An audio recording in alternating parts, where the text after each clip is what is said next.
Good evening, everybody. Sorry for the technical problem there. Welcome to At Lafayette Live for July 29th. So we had some trouble with the stream link there, so hopefully people will pick up on the new stream link as it comes in.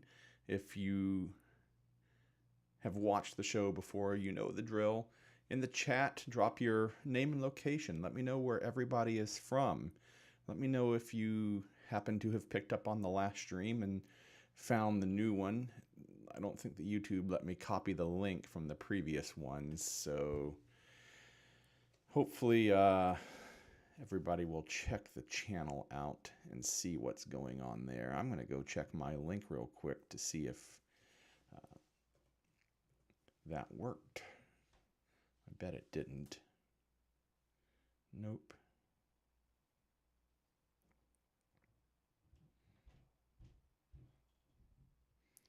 Okay. I only push this link out to everybody, so hope everybody had a great week this week. Kick off to a new week. It's Monday, so let's dive right in. There are lots of things to talk about. So school's going back next week for some, the week after for some others here in the area, but it's a pretty early start to the school year here. But after-school programs and enrichment programs are now forefront, I think.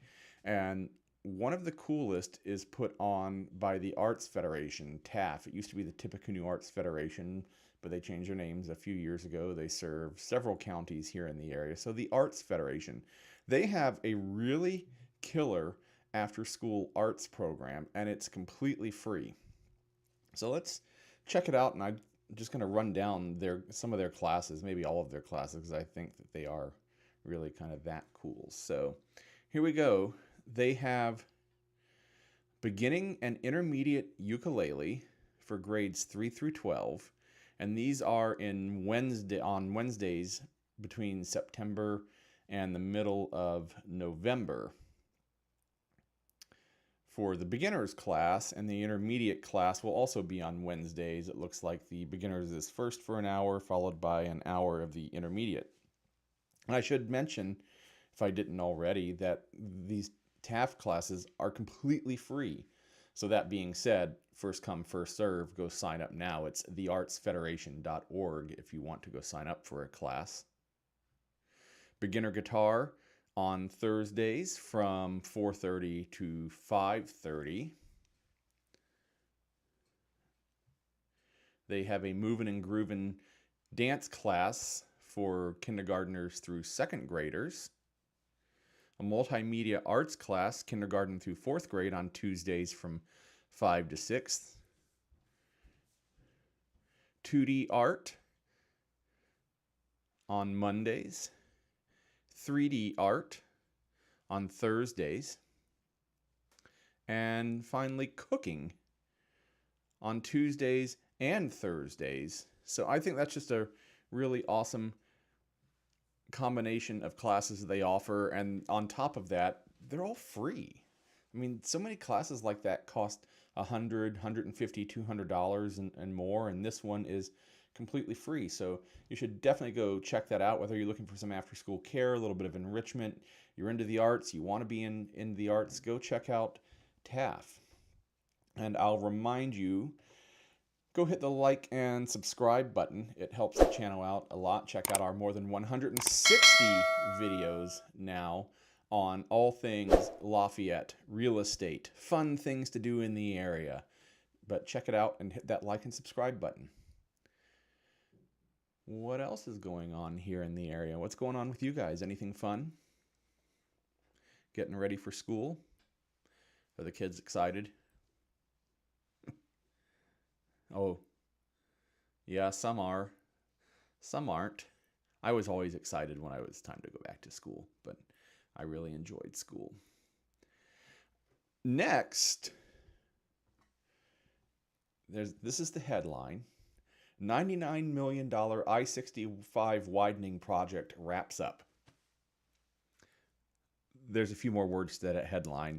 It's the little more negative part of it. 14 months behind schedule.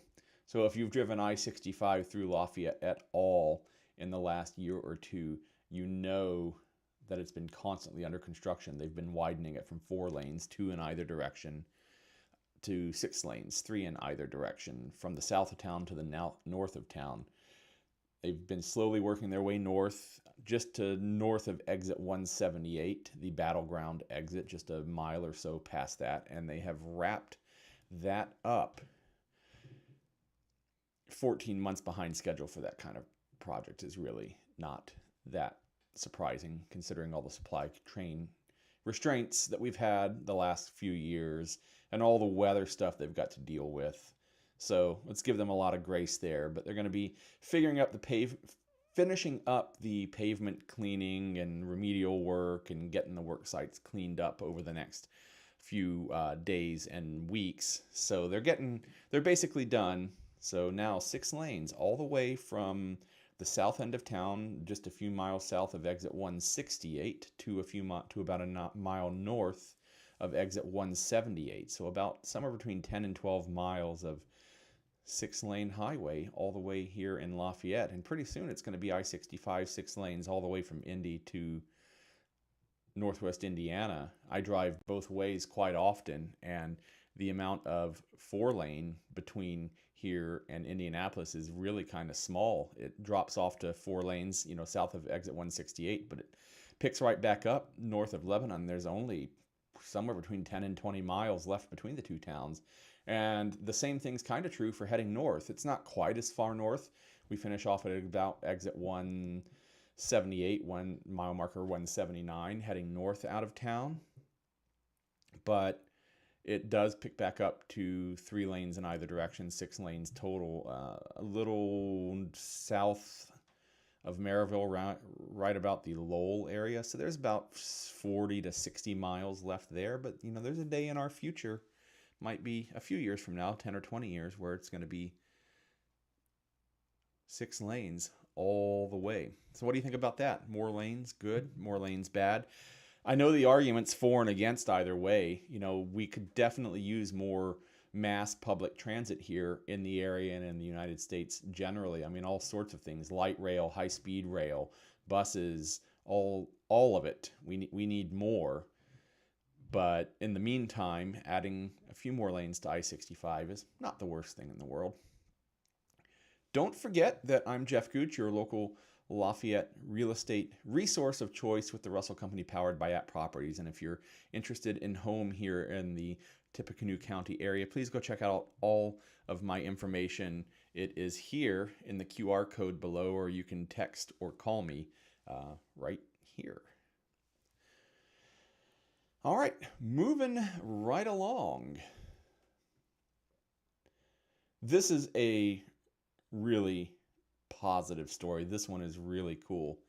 The Tippecanoe County Commissioners have approved a neighborhood plan for people with disabilities. A group called Oasis, a nonprofit, has been working the last couple of years to establish a neighborhood that is a gated community designed for those with developmental issues, with health issues, with those with disability that are capable of living independently, but perhaps need a little more support around them, need a supportive community. And so they've gotten their land given to them by the Tippecanoe County Commissioners, 40 acres, and it's going to be behind a Tippecanoe County School Corporation elementary school. I believe it's going to be behind Burnett Creek Elementary is where it's going to be. I'm not 100% certain of that. I don't believe they've announced the actual site, just that they have the 40 acres. But by reading between the lines and looking at the aerial views, I'm pretty sure that's where it's going to be. So in that district there where Burnett Creek Elementary is, where Henry Harrison High School is. So 40 acres, a gated community for those who need a little extra help. It's going to be dedicated to independent adults with disabilities and families who want to support them. So I think that's just really a cool thing. You hear about families who have children who need a little bit of extra help, and how they have to plan for their own futures, when mom and dad aren't going to be with them anymore. And this is a fantastic way to deal with that. We've had group homes and other support mechanisms, but a community built around those that can help themselves, that can take care of themselves, but just need that extra community support. I mean, really, isn't that the definition of what community is supposed to be, what we're all kind of striving for? So helping that community out really just helps our own community out. What do you guys think about that? Are you excited about that? Does that sound like a positive development here for our community? I don't know about you, but it sure sounds pretty positive to me. All right, hit that like and subscribe button. Check out all of our videos and make sure that you subscribe so you know when our next Lafayette Live is coming. Do you know when our next Lafayette Live is coming? Next Monday at 7 o'clock. Yeah, we've been off for a week. Family took a little vacation, is a little bit of an overstatement. We took a long weekend away, so last Monday we were off. So if you missed us, we missed you. So thanks for coming back and joining us. Next, this one has been a long time coming. Chauncey Hill Mall set for redevelopment. Business owners must vacate by August 1st. So Chauncey Hill Mall is the strip mall that's at the top of the hill as you drive up into the Purdue University campus. It's been there for ages. All sorts of businesses have come and gone. The Discount Den, its longtime home, was there before they moved out in the first round of scare about the building being demolished. Right now, Five Guys is there. That's the area that we're talking about. This building has been purchased a number of years ago by one of the development groups that own one of the buildings there in the area. I want to say it's the group that owns Rise, but I don't have that in front of me. But this has been in the works for a very long time, the strip mall, and let's face it, it's awfully dated. They haven't really put much money into it in a long, long time. I mean, it's not decrepit by any means, but, it is dated. It's been in about, I was going to say 5 years, but it might be more like 10 years that this has been in the offing. And, COVID happened and that helped delay stuff, but it's finally happening. All the businesses were told they have to be out by August 1st. What made this a little bit controversial is the fact that business owners were not given much notice at all. They were only given a couple of weeks notice at most. So one of these businesses I know had talked about the fact they had just bought a bunch of new kitchen equipment. Now, everybody knew that this was coming. They just didn't know when. So it really was a gamble to keep your location open then, most likely. But, what else can you do? So those guys have all got to move. The Where Else bar is going across the street back to State Street. Five Guys is not announced where they're going yet. It sounds like maybe they might have a place in the new building that's going up. Again, reading between the lines there. Maybe they'll build their own standalone building. Not sure who else is there, but the building's going to get torn down, and they're going to build another high-rise apartment complex there focused on Purdue students. It's going to be 13 stories.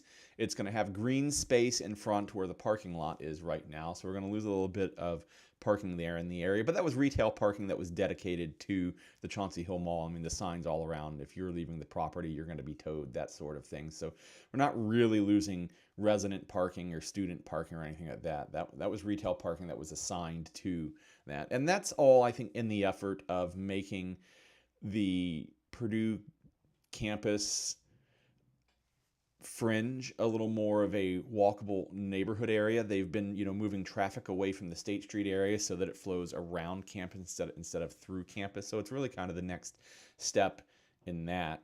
So it'll be another high-rise apartment. We all know that the housing inventory is pinched nationally, but really around the Purdue area. So any little bit probably helps. I mean, there's no panacea to the number of housing units that are needed, but you got to do something. And these guys bought the property. They're going to raise the building and buy something new, and build something new. That's just the way of it, isn't it? That's development. That's business. So say goodbye if you had fond memories of those spaces. They will soon be facing the proverbial wrecking ball. I imagine it'll be a lot of backhoes and diggers and that sort of thing. I don't think they're going to be bringing out the wrecking ball for a strip mall. Could be wrong. But hit that like and subscribe button. Check out our entire library of more than 160 videos about all things Lafayette, West Lafayette, Tippecanoe County, real estate, where to live, where to eat, where to shop, fun things to do. Check them all out, and then join us again next Monday at 7 o'clock for our next episode of At Lafayette Live. But we're not done this week. We got a ways to go yet. Our next topic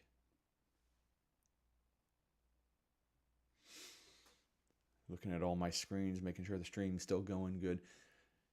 Our next topic here on At Lafayette Live with me, Geoff Gooch, your Lafayette real estate resource of choice with the Russell Company powered by App Properties, is about housing.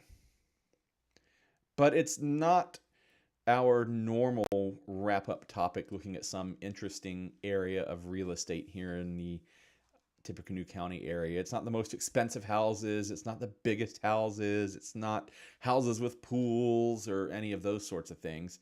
It actually relates to our previous topic. And here's the headline: Purdue University seeking solutions amid housing issues. So 2 weeks ago, more than 700 Purdue students, upperclassmen, received notices from Purdue Student Life, from Purdue University residences, about their room assignments, and it wasn't good. The announcements were to tell them that they were being downgraded from their selected rooms, or that their selected rooms were now going to have more roommates than what they had signed up for. They were turning doubles into quads and quads into sixes and all sorts of things. They were moving students out to rented student housing, out to some of the apartment complexes around the fringes of campus where Purdue has been doing master releases the last couple of years to relieve the pressure on the dorm situation. And it was not pretty. I think the word bloodbath comes to mind. The student reaction to these unilateral actions by the university were not positive. Why did the university do this? Well, they've been trying to clamp down on the number of new students that they take in every year.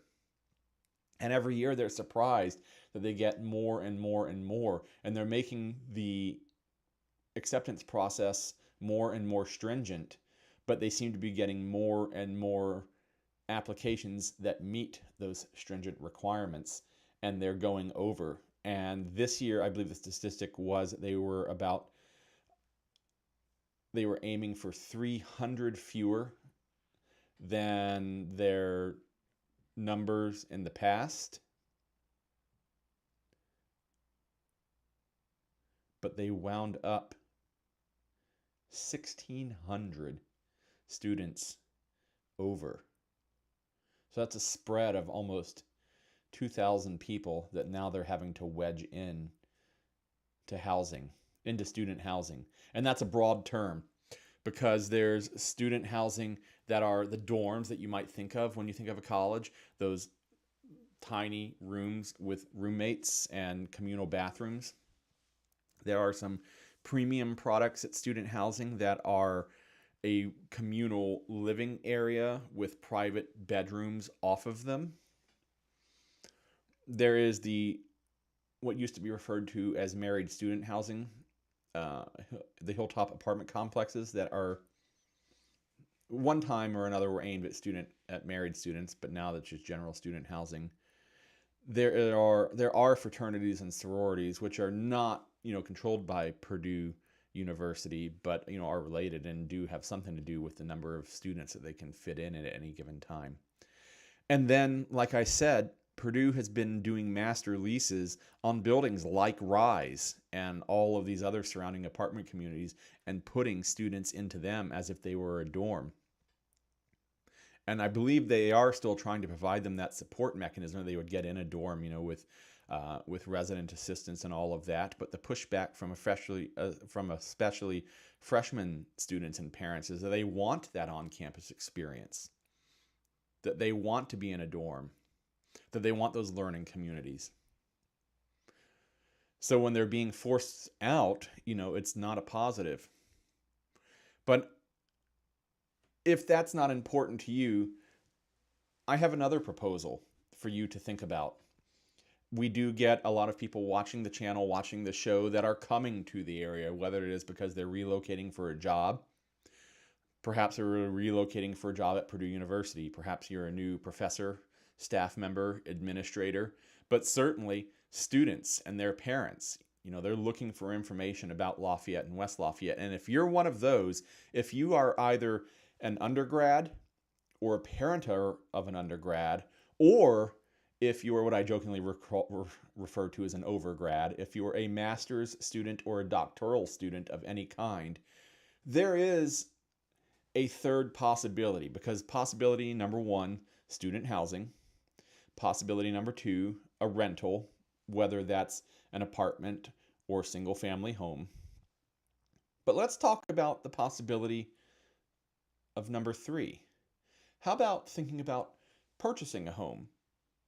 Now, that sounds crazy, I know, but let's talk through the numbers real quick. Let's just get a sense of what it is that we're talking about here. So I've got some statistics here that I'm going to go through. So as of late spring, early summer, here's some rental numbers for dorms and other items around campus. I don't think that these have drastically changed with this new thing that has come out. I think that they've offered a discount to some of those students who are in that position of being forced into a new contract, but I think these numbers are still valid. The cheapest dorm at Purdue University is a triple, no air conditioning, no connected bathroom, at $2,600 per year. So that's not terrible, but that is about $10,400 over a typical 4-year undergrad if you were to stay there. So $10,400 for 4 years. The most expensive on the flip side is Infuse. It's one of these new developments. Now this is a 1-bedroom for 1 person with air conditioning. So they do have some setups that are different where you do that communal bathroom setup or whatever. So this is a true 1-1. $18,200 per year. Now that is an apartment, but that $18,000 times 4, you're talking about $72,000 if you were to live there over the 4-year life of an undergrad. And then the most expensive dorm is what I was talking about, one of these premium products. It's called First Street Towers. It's a single with a private bath and AC. $10,130 per year. So if you were to live there all 4 years of an undergrad, you'd be about $40,500 total, what you would pay to rent a dorm. Now, this is exclusive of things like food and transportation. We're talking pure housing numbers. Now, a typical undergrad is 4 years. Does every undergrad live in a dorm all 4 years? I'm not sure the numbers on that, but I don't think the answer is yes. I think some percentage do, but a large percentage certainly move out from the dorms and go on to rent at an apartment or even will rent a house with friends. A good number at Purdue go to Greek life, go to a sorority or fraternity that has housing, and those have costs that are in line with dorms. Then you have master's students. They're typically only at Purdue for 2 years, and they are most likely either going to be in a university apartment or an off-campus apartment. They're the ones that this is the hardest case to make for. And then finally, we have doctoral students. And doctoral students are a little harder to classify. The typical of a PhD in which school are we looking at here? I think this is an average for a PhD student. 15 semesters, 5.49 years, so 5.5 years.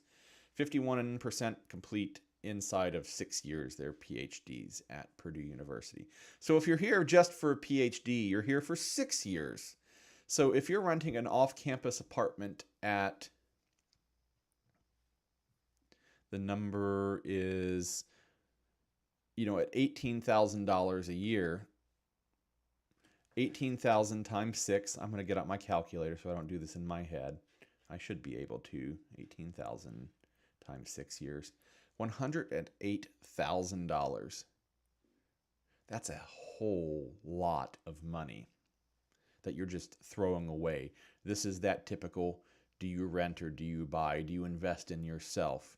Talking a little bit about rents, in Fuse, a one-bedroom is $19.75 per month. In Rise, a one-bedroom is $21.49.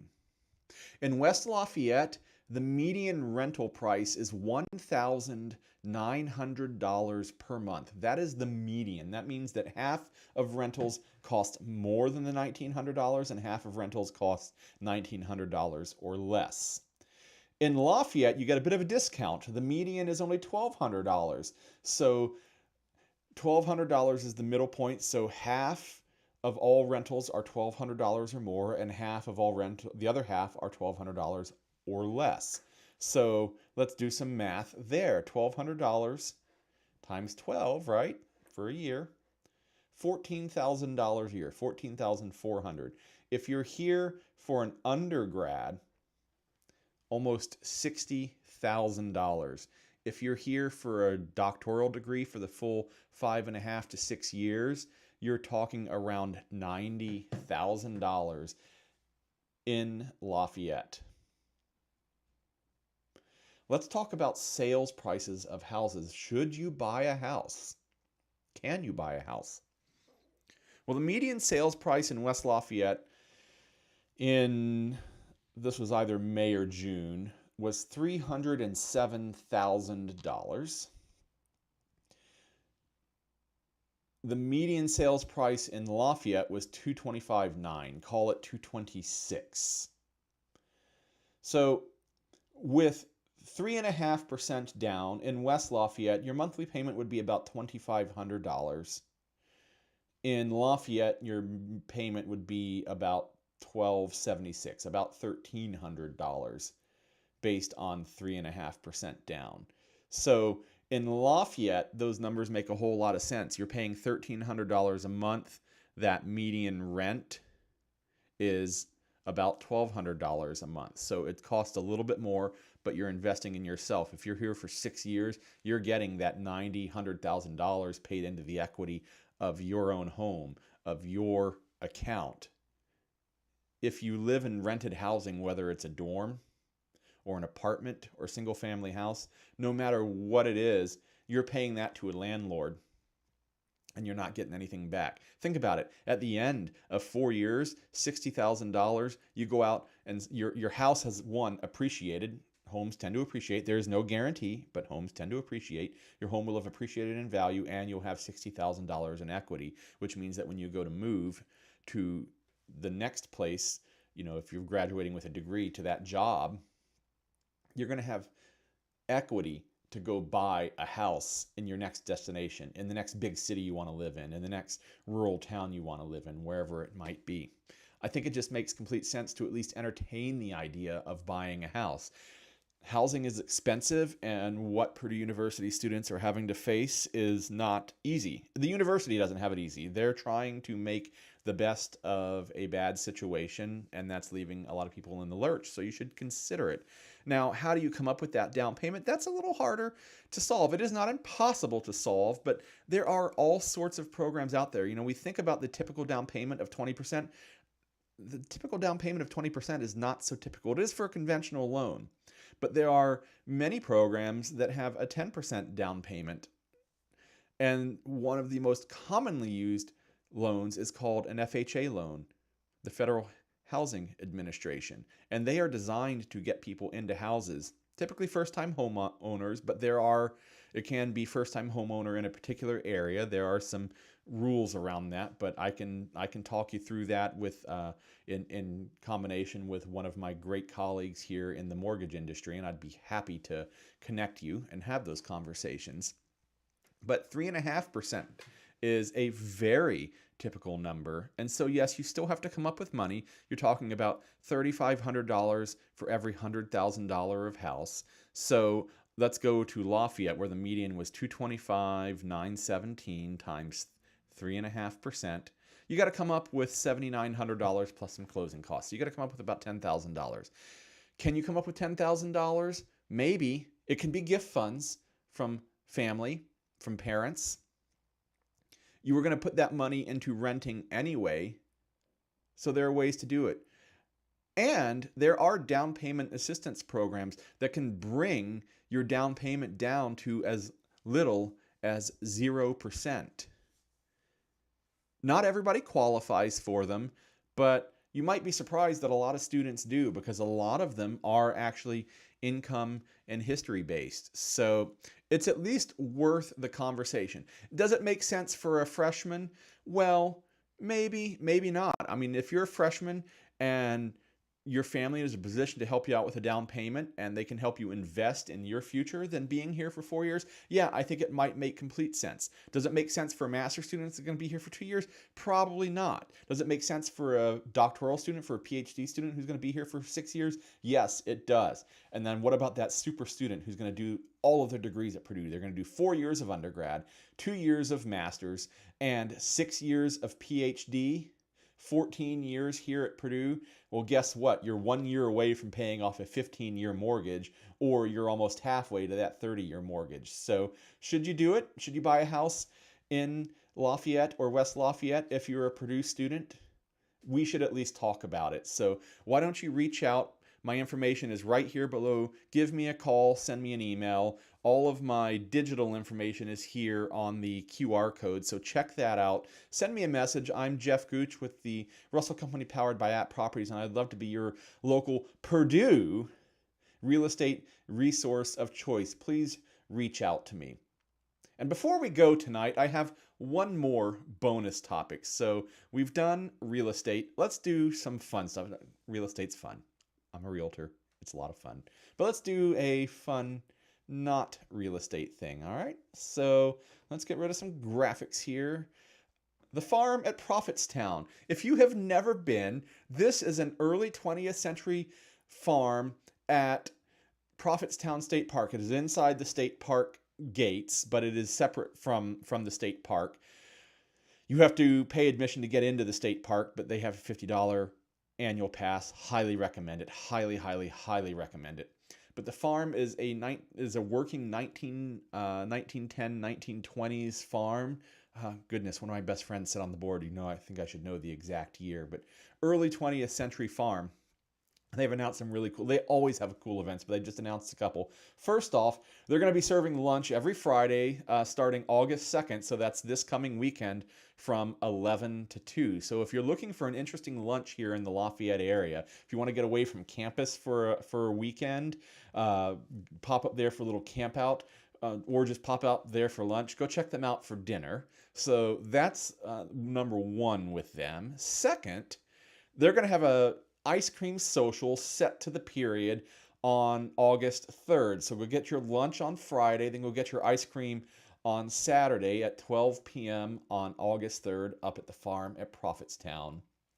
And then the final event that they've announced recently is their next farm to table dinner. These are really fantastic dinners where they invite a local chef in to come and cook a custom chef menu using local produce, local ingredients. They announced their next one. It's going to be August 10th at 6 p.m. So I believe we're about 2 weekends away from that. And this graphic, when they announced it, was dinner menu to come soon. But they've announced their menu since I first grabbed this. And here it is. Grandpa's Supper, Saturday, August 10th at 6 p.m. The menu is farm fresh deviled eggs. So I've lost my wife there. Sorry, sweetheart. Harvest corn chowder. That sounds delicious. A garden fresh salad with farm produce. And then for the main course, this is a mouthful, and it's going to be a mouthful. Bacon and cheese stuffed meatloaf with twice baked potatoes and candied carrots. I mean, you had me at bacon and cheese and meatloaf and potatoes and candied carrots. I mean, what's not to like about that dish? And then finally, dessert, one of my all-time favorite desserts, homemade key lime pie. So if you're looking for a great dinner and a great atmosphere with great friends, because they always have great friends around the table there, you should check it out at the Prophetstown State Park at the farm at Prophetstown. Saturday, August 10th at 6 o'clock. Go check out Grandpa's Supper. You will not regret it, I guarantee.